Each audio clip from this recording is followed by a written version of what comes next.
Hello, fictional. Welcome to the Fiction Series X. Today we are gonna see, what if Issei fall in love with Xenovia? Part 2. If you end up liking this video, please consider subscribe, so without further ado, let's get into the video. The lead up to this event that I found myself in would be another stroke of luck. Gamblers would go wild for who would be considered the lucky one here. Is it me for finally finding someone worthy to unleash the tempered dragon's wrath, or is it the Queen of Ice, who has finally found the one person who could hurt her beloved when she was there to protect him? To the outside world, our supernatural essence would merely look like a motif which complemented our fighting. I would be the boy with a fascination towards dragons, taking favorite of the famous Welsh dragon, while my opponent was a stern and cold person. She was blunt to the degree where seemingly neutral comments become hurtful just through her expression and tone, which are completely missing. The tempered Welsh dragon versus the devilish Queen of Ice.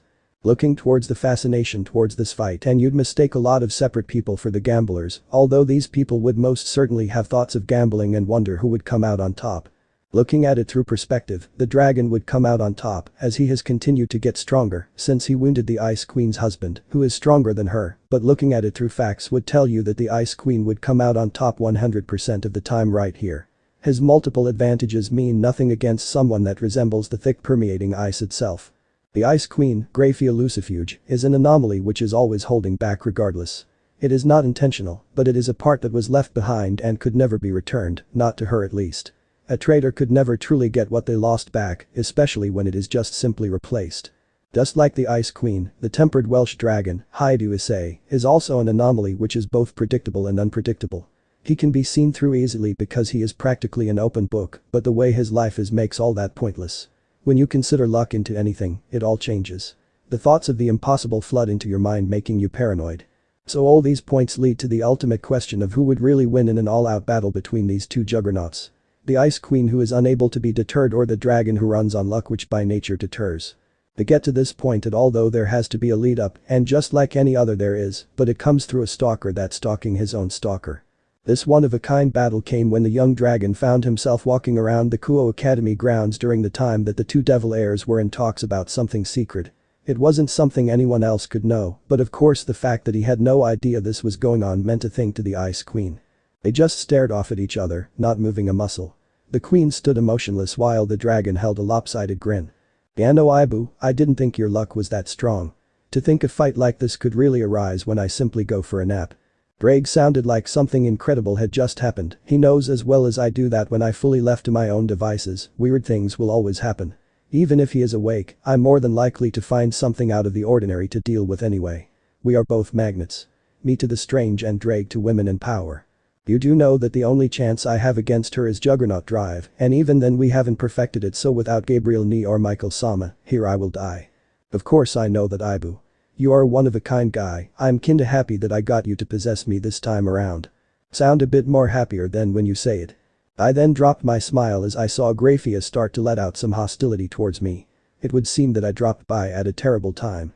Perhaps her presence here is the reason why my beacon stopped. Oh well, no use burning myself out thinking about it.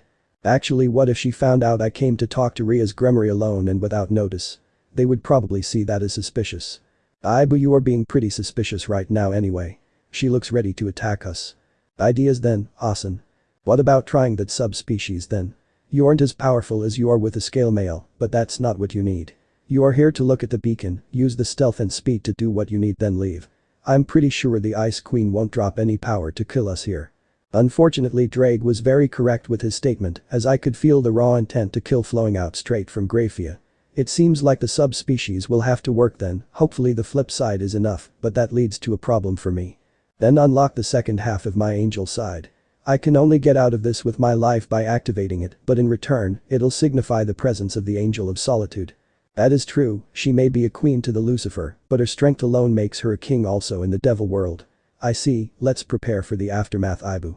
Just like that? Are you sure? Temperance is the complete opposite of a dragon's nature. It's fine, kid. I'd rather this than the possibility of your other side leaking out. I don't know how I'd cope if you could actually be a harem king. Then it's angel dragon time. Heavenly dragon's temperance. As I coolly stared down Graphia, Drake's voice boomed out into the world for the first time today, along with the unsealing of my angelic depth. Well, the unsealing wouldn't make me stronger at all, it would at least make me become more in sync with my blood. A pillar of light exploded from my body, shooting up straight into the sky with my 6 wings breaking out of my back and flapping lightly, taking on a new slight gold glow as the feathers gained a gold trim while the rest of my plumage stayed its original pristine white. My casual exorcist clothes broke away as the light disappeared as quickly as it came, showing me sporting the white and gold colors that are typical to all angels. I was now wearing my own custom version of the church's battle outfit, which was white with gold trim to complement me being the only exorcist who is an angel. The only difference being I wasn't wearing the pants that came with it. I was now wearing a completely white skin-tight unitard with short sleeves, golden pauldron and white hip-high boots that were adorned with gold straps. A white waist cape fixed itself around my waist using a gold belt. Inside the cape was my 2 exorcist pistols. As the cape fluttered millimeters above the ground, a golden lizard tail grew out from the belt spanning nearly a meter. Drake's familiar dragonic energy then surged throughout my body and then outwards as it combines with my angelic side, but unlike my innate change to the standard balance breaker, this subspecies relies on my angel side much more than Drake. This is shown in full force as the red gauntlets form themselves around my arms, but they don't stare as long as my angel side takes the helm, coloring the whole of both gauntlets gold and force them both to slowly break away, leaving only the claws around my fingers left from the gauntlet themselves. I then summon to my right hand Excalibur ruler as red and gold will-o-wisps start to fade into view around my body. While hot, the wisps did not set the grasp beneath my light despite the short distance between them. Didn't really expect that beacon at all. If Kakabiel is here, then I may have just got us and the Ice Queen killed. You say that like her death is a bad thing, Ibu. Don't get me wrong, killing her would be great for me and the church, but I'm not gonna waste my life to have it happen. Well, that's up to you, Ibu. I can already sense the Tainted One's approach, and which the light show we accidentally created, along with the foreboding presence of temperance. I'm sure we might have some more devils to contend with as well. Please don't make it sound like the next great war will start soon. Quickly bringing myself back to reality, I sidestep an icicle which was quietly but not sneakily fired my way. Giving Grafia a hurt look, I saw her already racing towards me. With a quick shake of my tail, I shot off towards her and flapped my 6 wings to shoot up into the air and over the top of Grafia as I continued further into the school grounds, leaving her behind just so I can find my beacon. Ibu, I think you just severely pissed her off. Don't worry about her, Asen, we got a job to do. A series of grunts from Drake came in response before he decided to not worry his large red self about and leisurely allowed himself to fall asleep. With him asleep, I gained a state of clarity that was probably my angel side taking front seat rather than any animosity towards old man Drake. As I neared the beacon I was here for, I could feel the number of signatures nearing the school. Thankfully there was no human signatures nearby, so my 2 girls would be perfectly fine dwelling in the apartment I have in town. Keeping my speed up while I took the scenic route towards my beacon, I could only just single out Grafia's presence that was inching closer towards me by the second. While still moving, I summoned my katana and unsheathed it upon its appearance and skewered the ground with it, setting up the barrier that would only stop any magic from escaping it. I eventually stopped with the scenic route and came upon the beacon to find it royally screwed with the time I had to fix it at least. With everything going on, I was rather tempted to contemplate whether I should fix it or replace it with another one, but in the end I chose to just stuff it because everything is converging on this area anyway.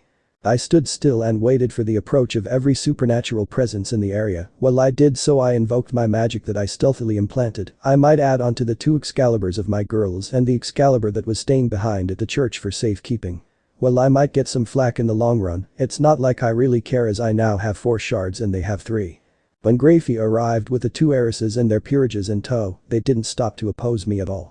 Maybe because I wasn't looking at them completely or because they knew there was a greater evil, not that I as an angel could be considered an evil at all.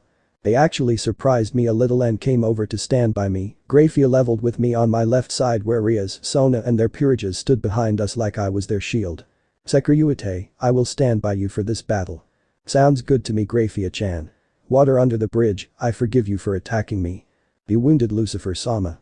She practically hissed at me, causing the devils behind me to shrink back slightly. If it wasn't for my current carefree nature, I probably would have done so as well.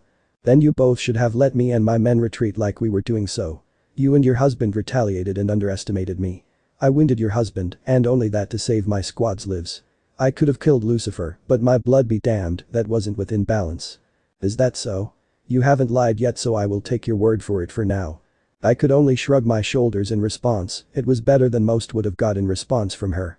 I'm lucky she hasn't decided to just kill me outright yet. I turned my head as I allowed Ruler to disappear back into my pocket dimension to look to Ria's Gremory's knight, who was looked rather peeved at the current development. I don't think he wants to be working with me right now at all. Knight of Gremory, I know this isn't a very ideal situation I'm going to give you, as I doubt you want anything from me, but I will allow you what you want.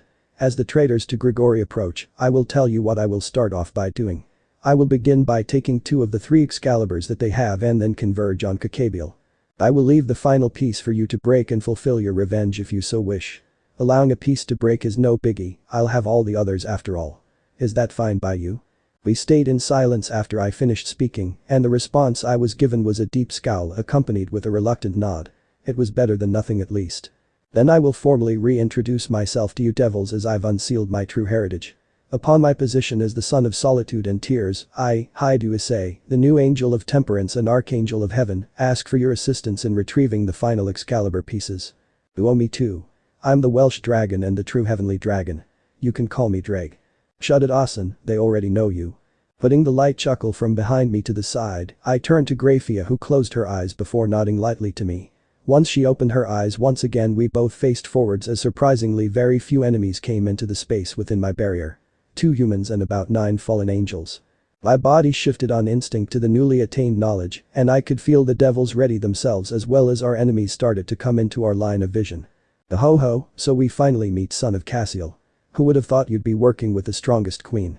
What would the lovely Gabriel think about this? Cacabiel's booming, joking voice permeated through the school grounds as an extra 2 dark presences started to make themselves known through deep growls and 2 towering infernos. Who knows Cacabiel? She'd probably be okay with it, as long as I return untainted. She does seem to value my chastity after all. I replied in an equally joking voice as Cacabiel and his squad's bodies came into full view along with the 2 house-sized Cerberus. My reply was met with a booming chuckle straight from Cacabiel's mouth. Taking in the beings that were with Cacabiel, I took note that the 8 fallen angels that were with Cacabiel all held 4 wings save for 1 female fallen who held 6 wings, much like myself, but obviously without the grace that my white and gold ones held. I dropped my body down further and pressed both hands against the ground as I tried to feel out their power. I came up with a quick guess, so this how debacle could get started and finished before another great war can be incited. Boost. Boost. Transfer. As the 2 boosts leave my body and break up into equal parts to boost the devils, I pushed my weight into my arms, lifting my legs just off the ground and flapped my wings furiously, along with pressing off the ground with my arms to shoot out away from the devils, leaving them bewildered at my lack of words. I surged straight towards the 2 humans there, with my eyes firmly on the younger of the 2, due to him holding the 3 swords. I approached him within a second before anyone else could effectively get off an attack. As I took a hold of the coat that the human was wearing, I felt slightly surprised as I saw him take hold onto one of the Excaliburs hidden within the coat. Continuing on with the momentum, the sword quickly took a hold of Rip through the coat as I wrenched it from his shoulders. Shifting my momentum, I planted my feet down into the ground and released the coat by taking a hold of the 2 swords and took in the signature and felt both transparency and nightmare, leaving only rapidly left. Coating them in my magic as I came to a stop, they disappeared away into my dimension along with the other 4, leaving only 1 left for the Knight of Gremory to deal with. Turning to the fight that was now getting into full gear, I saw the knights of both Gremory and Citri surge towards the 2 humans. The older of the 2 was now accompanied by one of the 7 4-winged fallen, and they were both dealing with Citri's knight as the younger one dealt with the Knight of Gremory. The 2 Cerberus were attacking the peerages, leaving Grafia alone to fight Cacabiel and the 7 remaining fallen. This left me with only one actual option, and that was to help Grafia take on Cacabiel. While I knew the 7 fallen wouldn't pose much of a problem for Grafia, adding Cacabiel into the equation greatly changed that. She couldn't take them all on. Luckily she wasn't taking any of them on just yet, as they were all floating in the air with Grafia glaring at the fallen angels. I gave my wings a few flaps and took to the skies myself, positioning myself just on Grafia's left. You're the stronger of the 2 of us, who do you want to take one? Cacabiel or the bodyguards? I will take Cacabiel, Haidu-san. I am yet to deal with him for the foul words he has uttered towards Lucifer Sama. Then as you please Grafia, just don't kill him. He is needed for questioning. The only answer I received was Grafia flying off to fight Cacabiel one-on-one, leaving me to deal with the riff-raff, and personally the choice I would have went with myself, as I know I couldn't take on Cacabiel with this many people around. I took a deep breath and allowed my peace of mind to change and shift into gear. Upon doing so, the wisps that floated around me expanded and the area started to feel their intense heat. Boost. Boost. Boost. Explosion. With my body now bubbling with more power, I engaged myself in combat with the fallen angels, who all took to further up in the sky. I grabbed both pistols from within my waist cape and surged Drake's power into them as their chambers glowed emerald. Crossing my arms, I fired off a shot from each pistol, eliciting a strangely gargantuan bolt of emerald magic to shoot from both pistols and surge at 2 of the 7 fallen, instantly disintegrating one of them as the other was quick enough to dodge. Both bolts continued on and crashed against the barrier, dissipating upon contact, creating no recoil or reverberation to go through the grounds. I couldn't help but feel slightly annoyed at the simple power difference between the number of wings. 3 boosts from a 6-winged angel like myself could easily kill a 4-wing fallen in one shot, but against Cacabiel, it would probably burn his hand slightly at most and not even force him into using a magic barrier to stop the attack like he currently was doing in tandem with Graphia's stream of icicles. The jump in power from 2 to 4 wings would be considered as a simple double in power, but the jumper in power from 4 to 6 would be considered as a quadruple in power. This all means to attain the next level you have to acquire the power that is your current number of wings to your current power. That though is the case for fallen angels and fallen angels only as they fell for their lust, creating a different ranking system due to their ideals being different to the angels. Our power level came from balance of everything, every fiber of our being had to increase, but the power increase wasn't as steep to denote elevation in number of wings. Even simply acting as an angel could constitute to getting closer to your next 2 wings. This started to show in my battle with these fallen angels. I was completely owning the fight despite the number advantage they had on me, along with one of them having 6 wings like me. That power meant nothing if it couldn't be used effectively, and that it was not against an opponent like me, who was currently able to move at speeds they'd find incredibly hard to follow with ease. 1.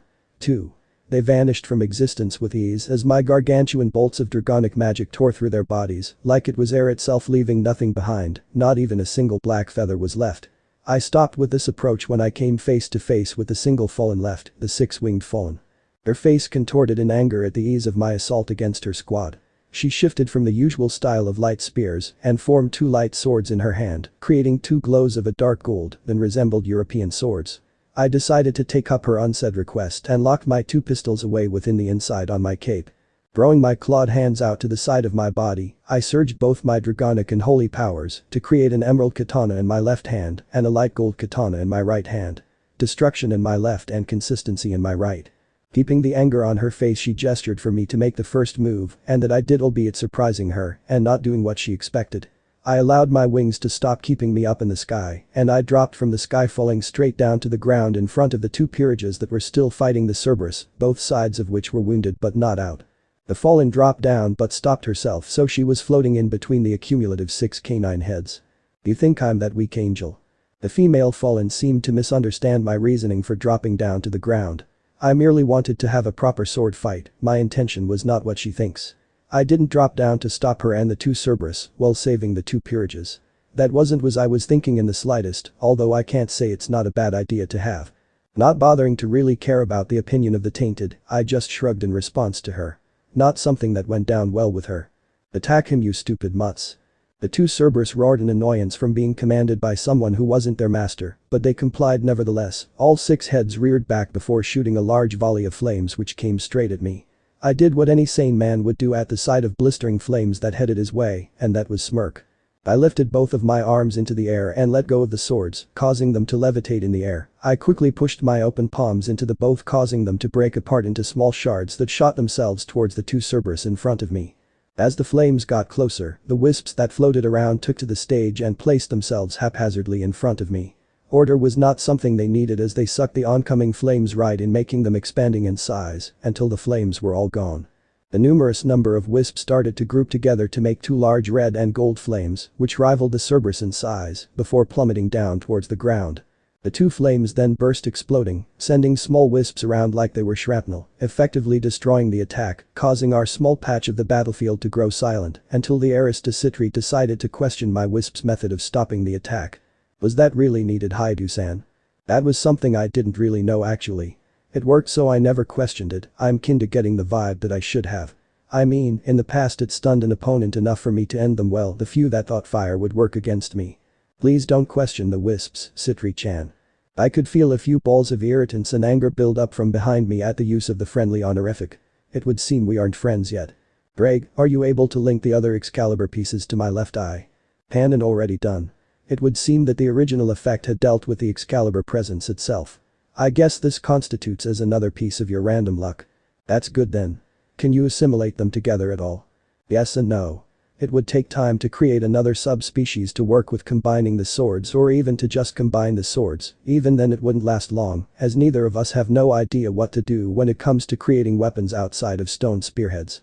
Couldn't we just rely on my luck to somehow make it possible in a split second? Boo, I don't think luck works that way even despite your innate ability to be lucky in everything. Are you sure you want to chance it in a position where you could die any minute?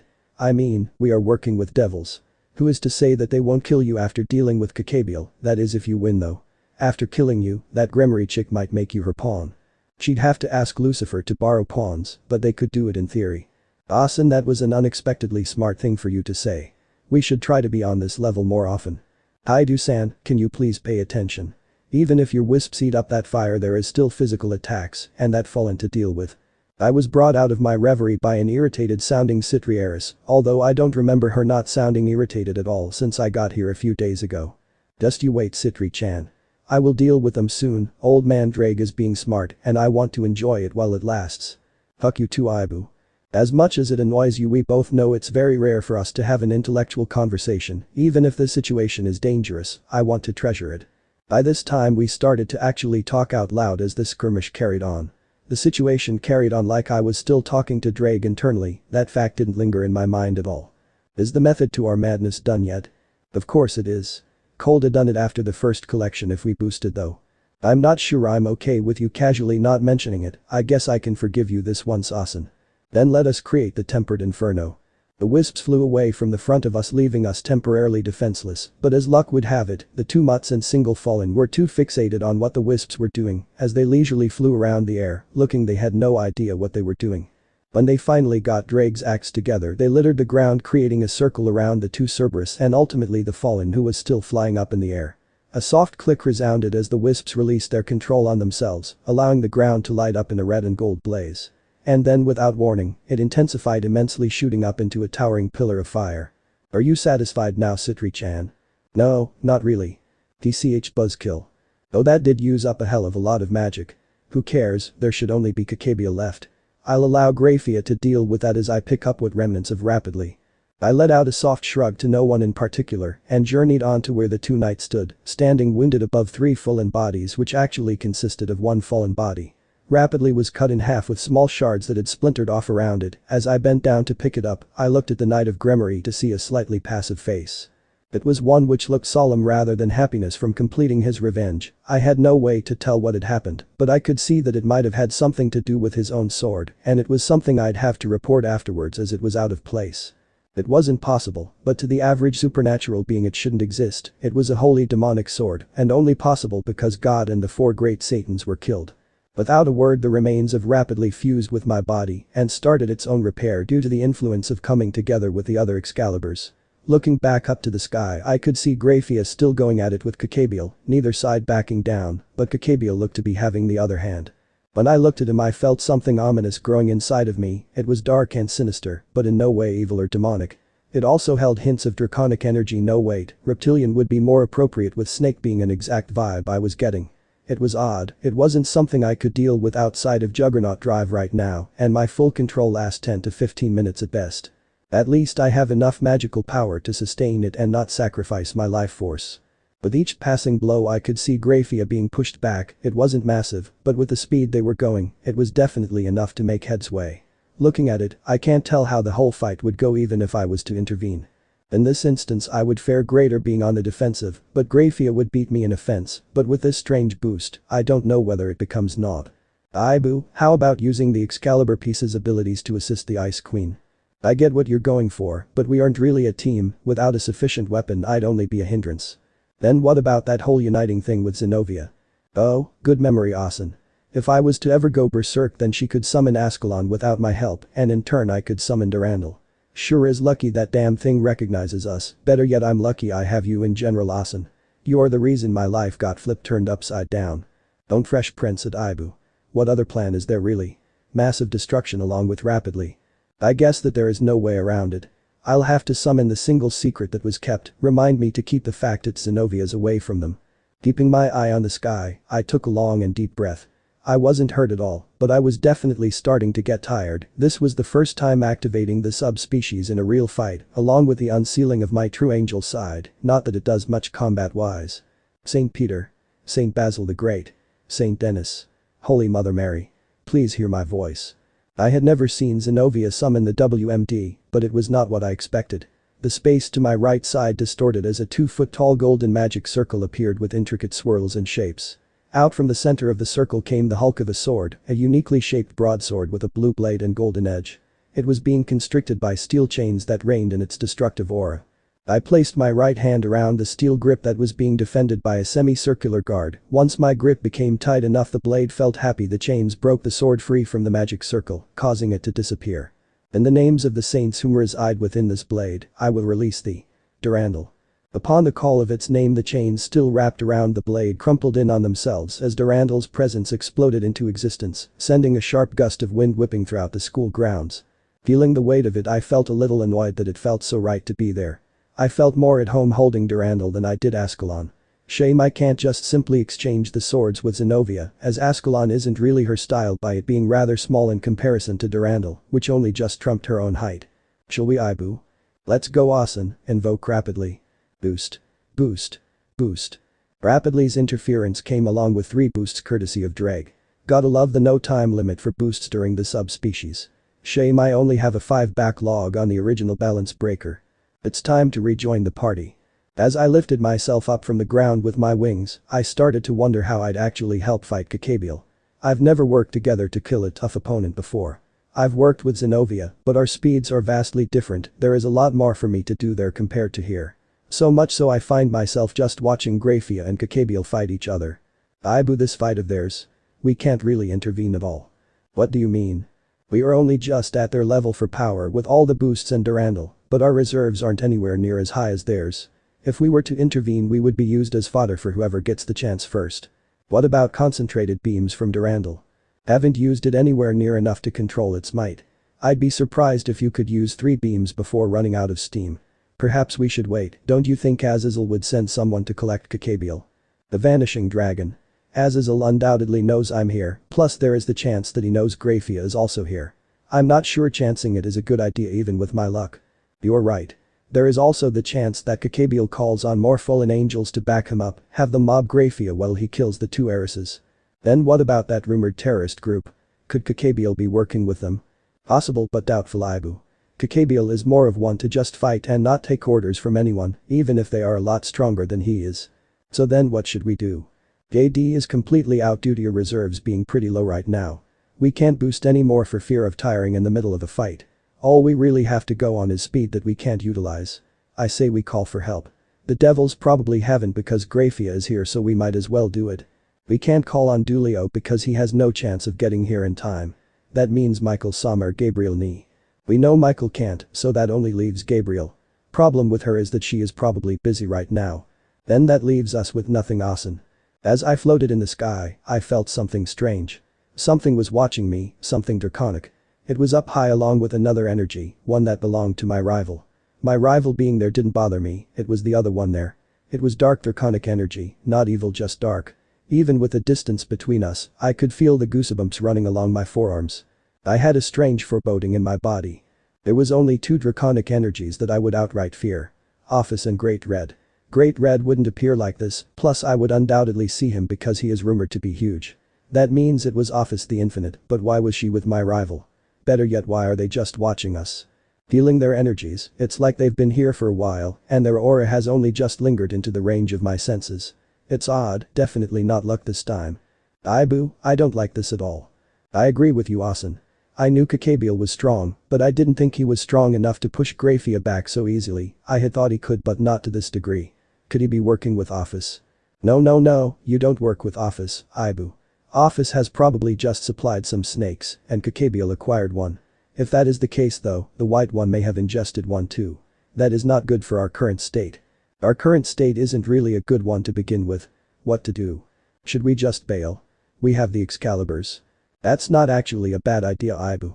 Taking us and the Excalibur out of the mix will just leave the devils and fallen angels. That means their fight won't involve us too much, and the main front will be in the underworld.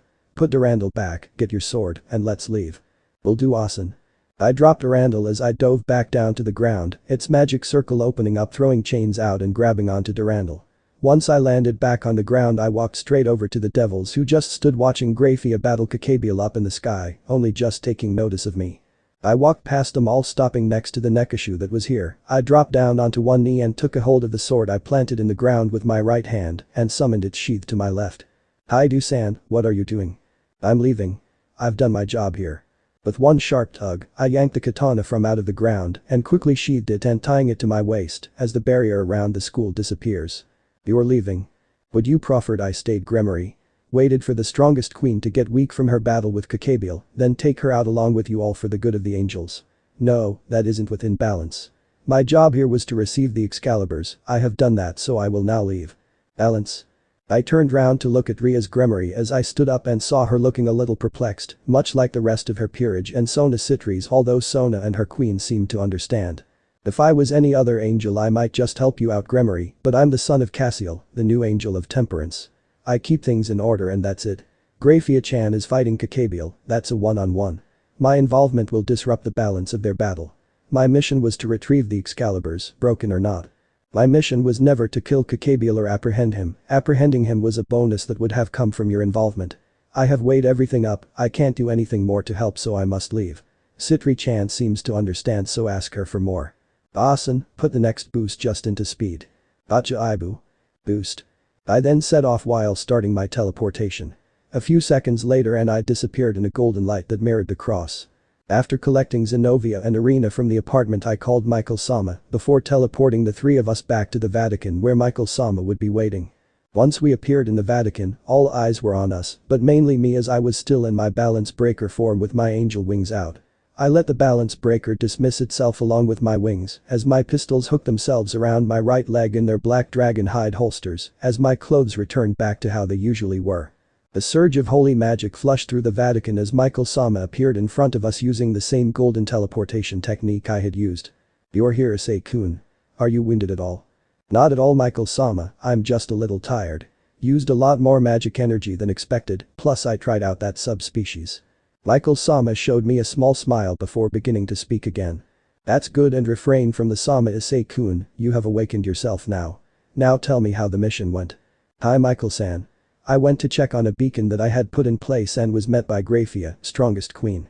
That was when I summoned the subspecies and unsealed myself so I could fix it and get out quickly.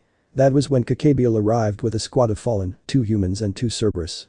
I then fought with Grafia and the 2 heiresses in the area. After retrieving the Excaliburs, rapidly was the only one broke and should be fixed by now. From there I weighed my chances and decided that I should leave to keep things in balance, lest I lose my life. One thing to add is that I met the Vanishing Dragon, like I'm sure Gabriel Nee mentioned, but he was there again before, but he was not alone, I believe he was with Office. Office? Could the Vanishing Dragon be a part of the rumored terrorist group? I'm unsure, Michael-san, I never spoke with him then. All I found out was that the Vanishing Dragon may be as lucky as I am. He is a Lucifer. Michael's eyes widened at that. What of his dragon energy? Nothing compared to mine. It didn't seem like he sacrificed a part of himself to Albion. Michael then raised his hand to his chin and thought. Okay then, Issei-kun. Go get some rest, you are free from work until I say otherwise. Thanks, Michael-san. About Irina, can I take her on as well? Of course, Issei-kun. The brave saints are close to being made, you will receive your own suit like the rest of the archangels. With a small smile, Michael teleported off, leaving us alone in the center of the main hall of the Vatican undergrounds. Archangel, huh? I said it with a sigh before giving my head a light shake, dismissing it for now. I've got a week to rest and do whatever I want. I can think of all those things afterwards when Michael calls for me once again. Though I suppose that will mean the end of my days as an exorcist. As I started to walk, both Xenovia and Irina started to follow after me. Issei-kun, does this mean I'm your bodyguard like Xeno-chan? That is correct. What did Michael Sama mean by brave saints? The angelic version of the evil pieces. With you two as my bodyguards, it means that you two will be a part of my brave saints. I could feel the silence behind me as the two looked at each other in response to what I had just said. Luckily, what would come next arrived when we were walking down the back passages in the silence of the area for the top exorcists. We can become angels. Irina was the one who shouted it, but I could tell that Xenovia was equally as ecstatic about the prospect just from the aura behind me. That was a hard question to answer truthfully to Irina at least. Irina didn't know the full truth yet like Xenovia did, and Xenovia only knows because of me, as my bodyguard it was her right to know, and now Irina has the right to know it as well. Reincarnated angels, you will become reincarnated angels. I kept on walking with the two behind me. I can't tell her. We are childhood friends, still are now. I know how strong her belief is. I can't do it. Without turning around, I spoke out. Xenovia.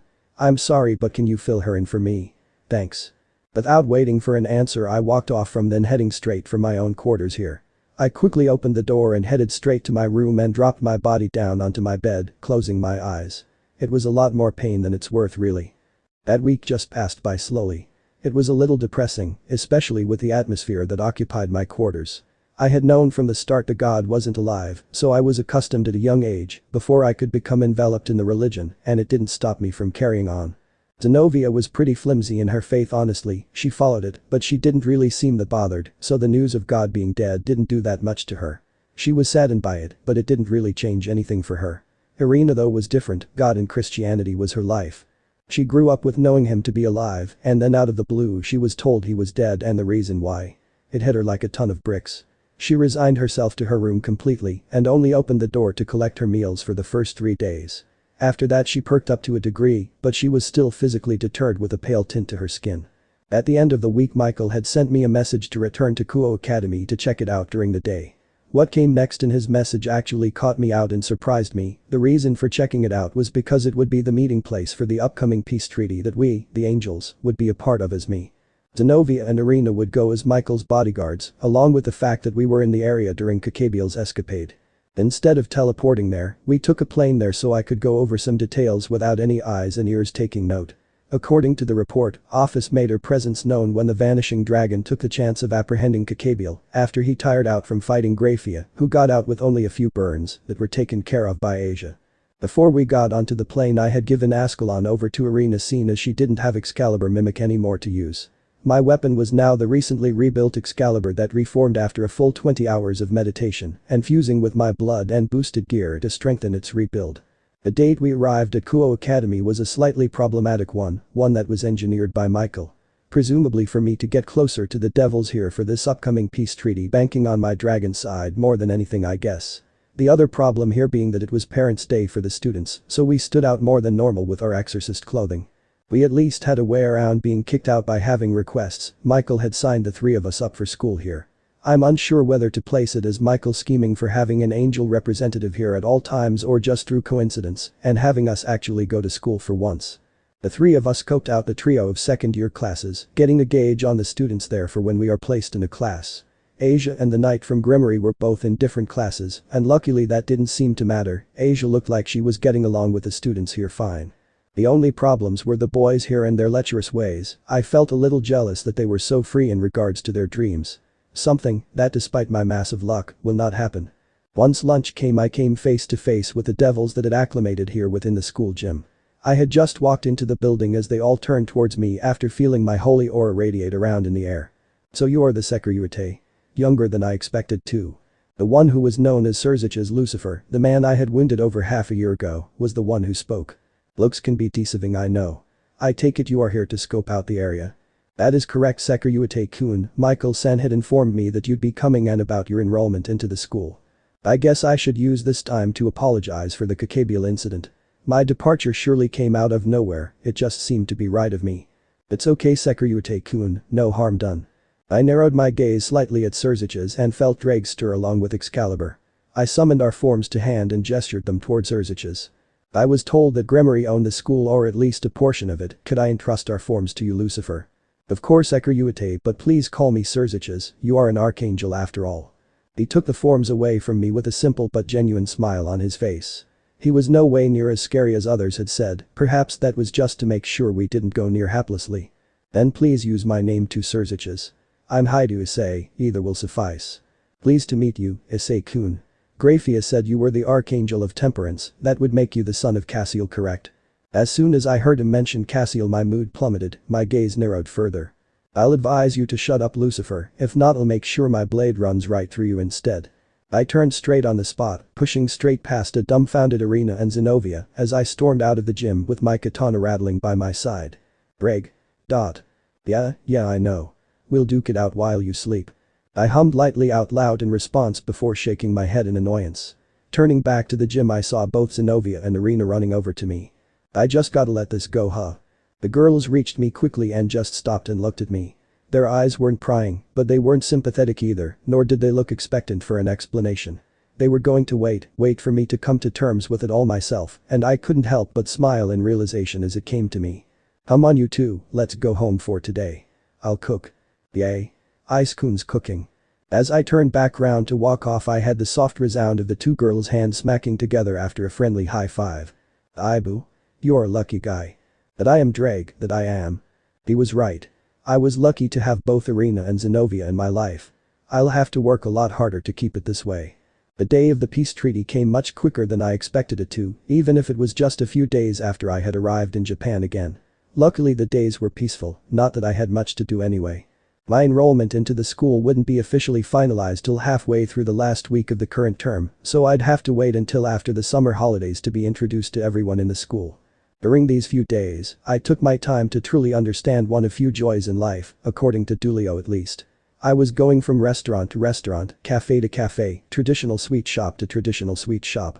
The food, well varied in taste, greatly satisfied my stomach, and thanks to being part dragon, I could easily eat so much food all in one day without being full or get sick afterwards. That though did also bring the point of having to eat a lot more than others would during a simple meal. In comparison, I'd have a feast for each meal. Even my snacks were truly pushing the line for what snacks could be. Dulio was right though, Japan had some of the best food in the world. The problem here being that food is really expensive. While our money only really goes on food due to wearing the exorcist uniform all the time, it's still actually pretty hefty. After all, we aren't paid that much as it's an act for God, so we are doing it out of our own interest. You don't become an exorcist for the money, you become an exorcist to protect. Therefore being paid isn't really a big factor in much. The stronger you are, the more jobs you get, meaning the more potential money you can acquire. I just happen to be rich, in essence anyway. I still have all the money passed down to me from when Akasen died, so I have plenty, but I will also have what's on the 7th level soon, so money isn't really that important to me. The only other problem being driver licenses and the multiple ones I have for over the world. Mainly bike licenses of course, but I do have some for cars too. Despite the majority being 18 plus, there is a few 16-17 plus, and if you go to Canada, then it's as low as 14 for some reason. Either way, driving was an easy alternative to people seeing me flying or running from place to place, especially of recent times when I had Xenovia with me. Also a good job I did get one, as Xenovia is not safe on the roads, actually the people around her are the ones that aren't safe. Apparently, the same is with Irina too. The place for the meeting of the peace treaty was the student council room located within Kuo Academy, from what I could tell at least. It was a gaudy one too. The table was not to my liking, making it hard to focus my attention elsewhere, and less irritating people was something that could be deemed alright about now, which obviously it wasn't. Right now in the room where the talks were taking place, the fallen angels could be said to be on the back foot, as only Azazel arrived with the hacker Yuku as his bodyguard. Then it was the devils who came with both Lucifer and Leviathan, having the strongest queen as their bodyguard, along with the two youths, and Ria's peerage with them for report reasons. Finally it was us angels, and only Michael was here with Irina and Xenovia as his bodyguards. I was supposed to join as an extra through having a part in the Kakabiel incident and as a seraph who was in the area at the time.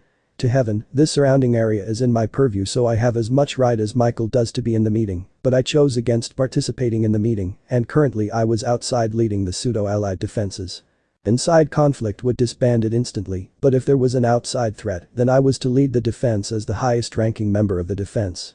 It was completely peaceful on the grounds around the school building, not one person here spoke. We were all too focused on what was at hand, and I would hazard a guess at nerves. Everyone was also probably on edge in case something happened and we had to spring into a fight.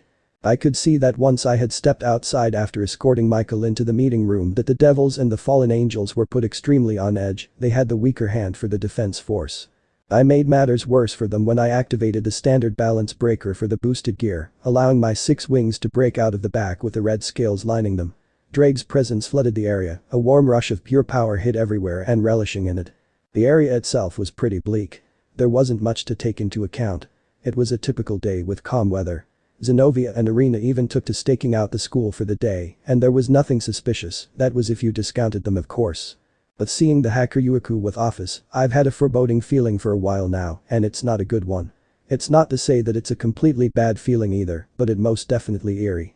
The Hakuryuku was why I sent Irina and Xenovia in with Michael, in case he tried something. They had both Durandal and Ascalon to deal with him. I honestly felt that they'd be better for protecting Michael than I would be. If I am needed then I can return.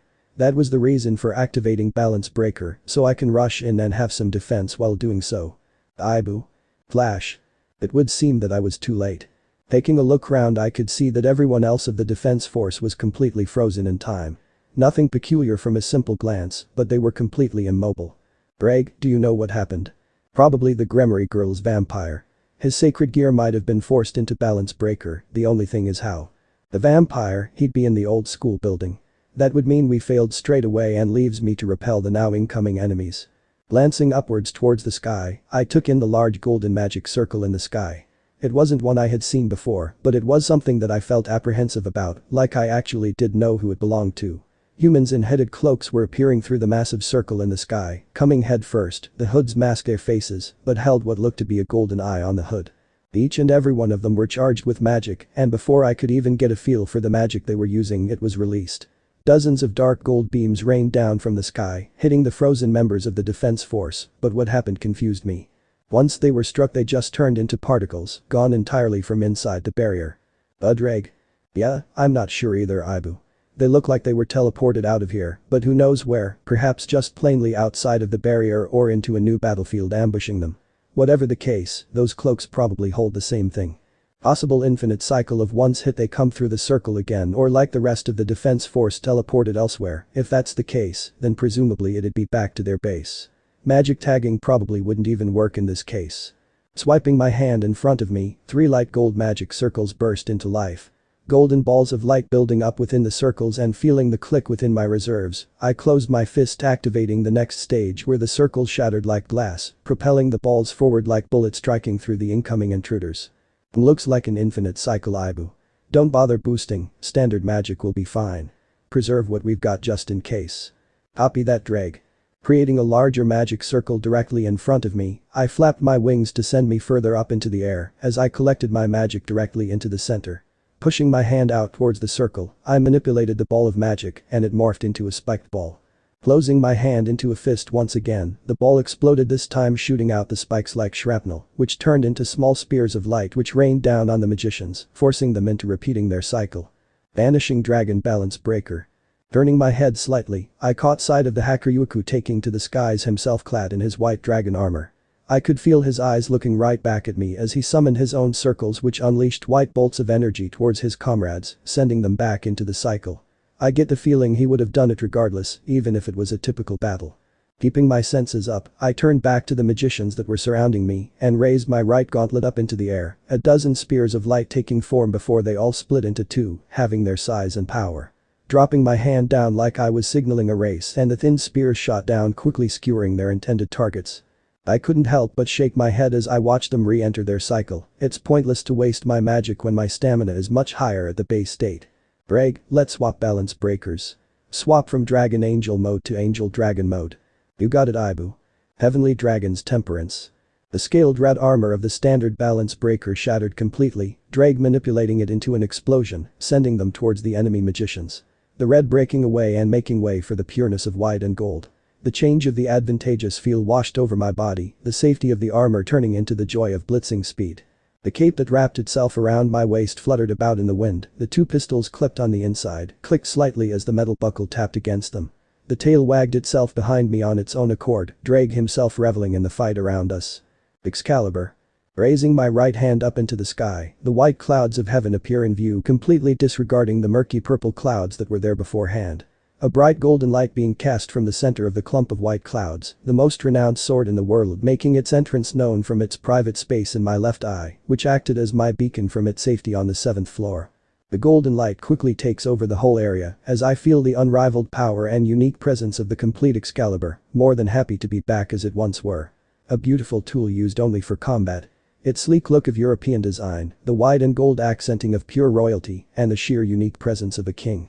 The light then disappeared along with the clouds as quickly as they came into existence, revealing the weapon that could go toe-to-toe with the most beautiful of woman and the most perfect of paintings with its sheer elegance. The only sword of the 5 holy swords that represented heaven in its design, the only sword to be white and gold. Excalibur glistened in the night, its white and gold color shone brightly illuminating my whole body, along with my whole balance breaker. The auras blending together, the duo of holy magic fitting together like a jigsaw. I could feel that only destruction was at the surface to combine with the sword's holy might that was there already. The other 6 powers lying in wait. One simple flick of the wrist that sent out a pulsing wave of pure holy energy that sent all the magicians caught up in its waves back into their cycle. The number incoming unable to supplement the number that was being forced out and back into the cycle. Boom. A wave of power gushed through the area as an explosion sounded from behind me. I felt my wings falter slightly as it resounded. Seeing that the explosion hit the school building, I sent a quick glance towards Volley, and seeing that he was continuing like nothing happened, I decided to fly towards the smoke that held specks of dark gold within. As I got closer the smoke disappeared and I could see that everyone within the barrier was safe, but beyond that was someone else. With each inch I got closer, I could see more and more of the assailant. I held mixed feelings at it, a tall beautiful woman with huge eye. Better yet, her dress was revealing most of it. Ibu, stop it. We are flashing here. Looking down slightly I could see the wide aura around me flashing black on and off. That was a dilemma, it's been a number of years since that has happened. Yeah but Drake look at her eye. As releasing that portion of your power made you worse. I don't remember that guy being perverted. Just blank me then, fine. Humming to a stop in front of the bubble-shaped barrier that surrounded everyone I faced the big-breasted assailant. I'm not sure I really want to do this. Fight a Bishoujo with huge eye. I definitely don't want to do that. Perhaps I could ask Azazel to swap out with me. Would that even be possible? Ibo. Not sure it would, my ability to hold a barrier is easily lower than his plus where he is the head of his race, I'm just a seraph. I'm the equivalent to his cadre, I'm not a sufficient exchange or am I? I am the Securuite as well, but they can always get another Securuite, but then again, they can't get another Angel of Temperance. Boy Ibo. Seriously though, what the hell am I going to do? Boom. Exactly 2 sharp pains, very sharp pains through my front and my back. Disorientating, very much so and by God did it hurt. Ibu you back with us now? Oh Drake, what happened? Just the woman with huge eye blasting you with demonic magic. If you weren't in your thoughtful mode, you would have been hurt by that attack. But I am hurt. It seriously hurts. Ibu, you are fine. A little grazed, but you are ultimately fine. Everyone else was calling you, it even seems like Xenovia knew what you were thinking. She tried to catch your attention through saying she'll have sex with you, but it seems that it didn't work. I miss that seriously the one time someone actually wants to give themselves to me and I miss it, you gotta be joking Drake. No Ibu, I don't joke around. Look at her, let's put the huge eye woman out of the way and look at Xenovia for a bit. Not really sure what you mean by that, but why not? Turning around I feel like Drake was telling the truth. The young girls and by that I should say, anyone who wasn't a faction head or Grafia was blushing except Xenovia, she looked oddly stern. She always has been serious even if it's about something stupid. Wait what's that in her hand? Are they condoms? You see them Ibu? They are exactly what you think.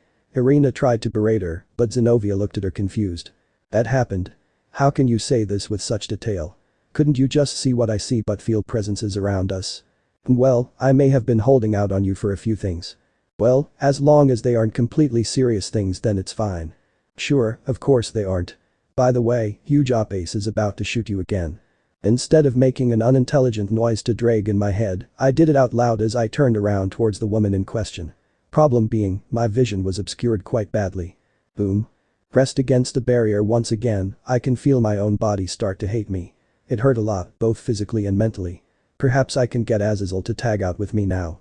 Securuite, I'd appreciate it if you didn't blank me. Also, my name is Huge Eye. It's Kateria Leviathan. Kateria Leviathan. Actual Mayu descendant. Well aren't I fucked? Black Flash. You were not again. Now it's through swearing. Geez, I am so going to fall at this rate. And that's a nice name and all, but I have a name too, so I'm gonna stick to calling you Huge Eye until you call me by my own name. Seeing as I'm an angel and you are a relic. Yeah, relic. You don't care about my name. Another relationship with a woman that starts on the wrong foot. Ibu, she wants to kill you all that shouldn't matter in the slightest. Greg, I'm sorry that I'm a teenager with carnal desires. My body hurts, I can't be bothered anymore. Can't you just activate Juggernaut Drive and take over or something? And kill everyone here and to where you will fall. If that's what you want then fine, why not? Seriously you'll do it? Meh. That's a new one.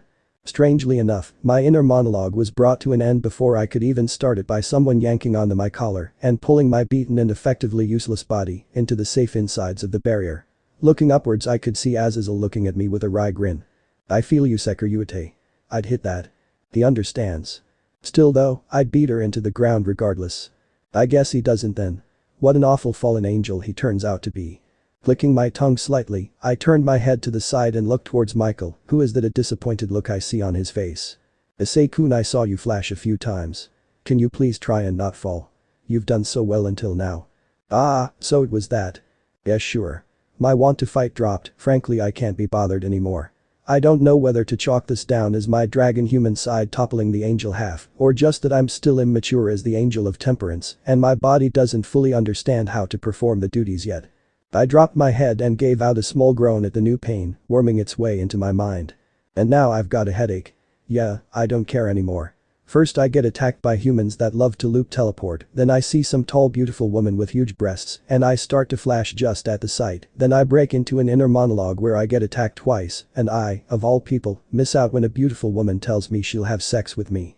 To top it all off, I thought I found a kindred soul, but then the crow decides to say he'd still fight her regardless. Today has just been awful, not even Excalibur's flashy entrance makes up for it in any way at all. "Issei-kun. Don't say my name with the kind of tone that you use towards people you've lost hope for. I know already that I'm gonna be a useless angel. If my main reason for becoming a fallen angel wasn't just to spite that jackass, I would have done so by now, probably forced Xenovia into coming along with me by playing that jackass's message about God dying. Boo, will you stop now? You are just annoyed, plus you are thinking pretty heretical things. You've flashed enough to the point that your wings aren't a pristine white anymore and it shows easily. Everyone bar Michael is looking at you with intrigue. But what can I do, Drag? Everything is just wrong today. Well, firstly we could watch Azazel fight that Leviathan chick. Well, you started to mope around, he left a fighter leaving his place to hold the barrier to you. He did that score. With my vigor effectively restored and somehow my white wings now back to their pristine white like a dark cloud had just passed taking the shadow with it, I was sensing my own energy with the barrier to strengthen it up a bit more. Boost, boost, boost. Ha ha ha ha. He left and now I don't have to fight her. The boosts then filled my body with new power before sending out the green wave of energy which fused itself with the dark gold barrier that slowly started to tint an emerald green. "Issei-kun, what just happened?" Turning to my right slightly, I could see that Michael was bewildered and exceptionally so. He looked like he had just seen a crazed man perform a one-man show about a circus. A very quick reenaction about a teenager and sudden mood swings. I nodded along quickly as I spoke, there were no other words for what had just transpired as a teenager simply going through the motions. "Well folks, that's all for today." "Huh? Drag, what are you doing?" "Next time we'll see Azazel losing something very important to him. All left-handed teenagers will sympathize with him." "Wait, what?" "If I don't see you then, I'll see you when I see you. Bye-bye now." I could only widen my eyes further like everyone else, and a crimson hologram of Drag appeared before us in the barrier waving his front claw, just like he was saying goodbye to someone. There is only one thing I can do with this to make it look like Drag hasn't lost it, and that's play along. I ain't cut. Go to commercials. End of the part 2. So how was this story? I hope you like it. And if you like it, share this story with your friends and like the video too. And don't forget to subscribe our channel for daily awesome fanfiction. Okay, it's time for me to go. Bye bye.